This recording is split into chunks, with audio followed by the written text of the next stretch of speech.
to be free and be Hi there again, this is Gina from hauntedflower.com and hauntedflowerreviews.com, and I'm continuing my year-end awards for 2010. This time it's going to be the top 10 anime that I watched.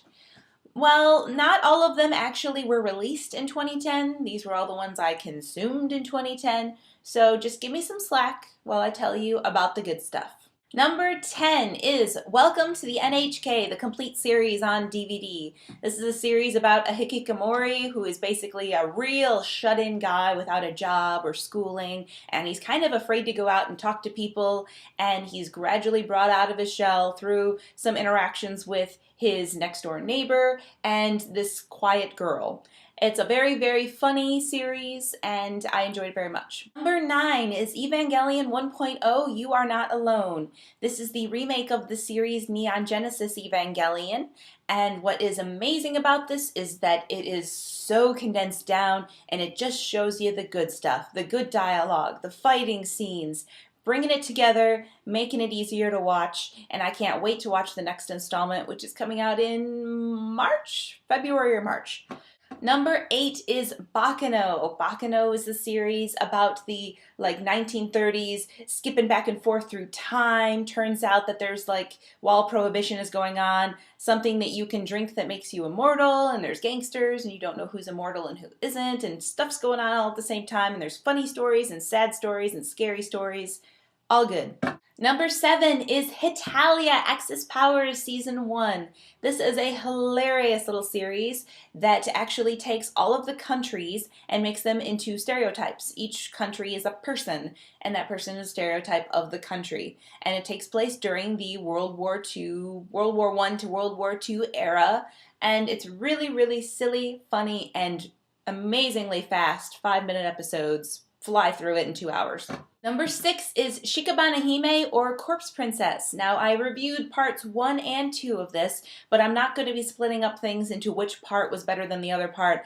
I just want you to go check out the series. This is a series about dead girls that kick ass. It's basically, if people die with regrets, they become big scary monsters, but if you turn into a Shikabane Hime Corpse Princess, you fight the scary monsters instead, and this can only be given to cute girls. Great series, check it out. Number 5 is Canon. This is a series that was based on a game to begin with, and basically this guy meets a lot of different girls, and there's some sort of story he has with each of them, and it's so sad that it made me freaking bawl my eyes out towards the end. But it's adorable and a wonderful series if you feel like being really, really emo. Number 4 is Naruto Shippuden. I've reviewed Naruto Shippuden parts 1, 2, 3, and 4, the box sets.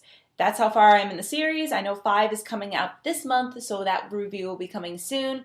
It's a series about a ninja and a ninja clan and fighting clans, and it is taken off from the original Naruto series. The characters are older, wiser, more badass, can kick more butt. We aren't quite as slowed down as we were in the first series. Everything is accelerated, even though some fight scenes still go kind of slowly. Number 3 is Spice and Wolf, Season 1. Oh my gosh, I really want a Season 2 to come out. This one has the voice actors Brina Palencia and J. Michael Tatum, and is a wonderful story about a girl who is actually a wolf goddess traveling with a merchant, and it's all about their dialogue, talk about business together, they have conflicts, you're not really sure what the time period is, but their journey together is awesome, and I really, really, really recommend it, even though I can't describe it too well right now. Number 2 is Full Metal Alchemist Brotherhood. We know that this is a different series than the original Full Metal Alchemist. It's based more on the manga. It's beautiful, the animation, and I had my doubts when I started part 1, but part 2 made it all up for me. I got to review part 1 and 2 this year. Part 2 is fantastic. I've got part 3 waiting for me downstairs. I'm gonna start it after I finish watching Romeo x Juliet. And surprisingly, my most favorite anime that I watched this year, number 1, is My Bride is a Mermaid Season 1 Part 1. I know, with all these great choices, how did this end up number 1? Oh, because it made me laugh so darn much. I love these characters. They're so funny, and I'm really engaged in the story. I want things to work out between them. I want their romance to work. They're so cute and funny. It's very, very funny. So that is my top 2010 anime for the year, even though they didn't all come out this year. Thank you for watching. I hope you enjoyed it. Please leave me comments, and if you want to check out my top 10 movies, worst 10 movies, and top TV seasons of the year, please go to hauntedflowerreviews.com. Go to the link in the top right corner, and it'll take you to the complete article that has all the honorable mentions and everything. Thank you for watching. See you next time. For more reviews and to find out about free contest giveaways, go to hauntedflowerreviews.com. My reviews are also available as a podcast on iTunes. Search for Haunted Flower Reviews and subscribe and leave us feedback and comments. Our store is hauntedflower.com, where we specialize in fantastic licensed apparel from movies, TV shows, video games, anime, and more. So you can find us on Facebook at facebook.com/hauntedflower and Twitter at haunted_flower. If you're local to the Indianapolis area, visit indiemojo.com for details on how you can win free screening passes.